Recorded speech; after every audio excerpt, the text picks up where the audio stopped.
நம்ம கொலுல வைக்கிற பழைய களிமண் பொம்மைங்க இருக்கு இல்லையா?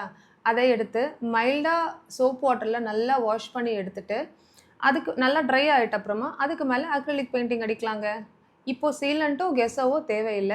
டைரக்ட்டா ஒயிட் அக்ரிலிக் பெயிண்ட் அடிச்சுட்டு, அதுக்கு மேல நம்ம கலர்ஸ பில்டப் பண்ணலாம். நான் அப்படித்தான் சரஸ்வதி அம்மாவ பண்ணியிருக்கேன். இவங்க வந்து 3 வாட்டி வீடு ஷிஃப்ட் பண்ணதுல கை உடைஞ்சு, வீணையெல்லாம் உடைஞ்சிருந்தாங்க. இதையெல்லாம் ஃபெவிக்ரைலோட ஷில்ப்கர்ன்னு ஒரு ரெசின் இருக்கும்.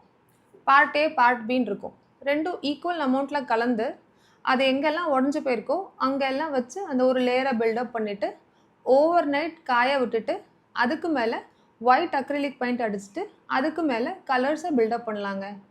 இப்படி கலர்ஸ பில்டப் பண்ணி, மொத்த பெயிண்டிங்கும் அடிச்சு முடிச்சுட்ட அப்புறமா, ஓவர் நைட் ட்ரை பண்ண விட்டுட்டு, மறுநாள் வார்னிஷ் அடிக்கலாங்க. இந்த களிமண் பொம்மைகளுக்கெல்லாம் மேட்டோ இல்ல சாட்டினோ அடிச்சிடாதீங்க. இதுக்கு கிளாஸ், ஹை கிளாஸ் அடிச்சா தான் பார்க்க பளபளன்னு அழகா இருக்கும்.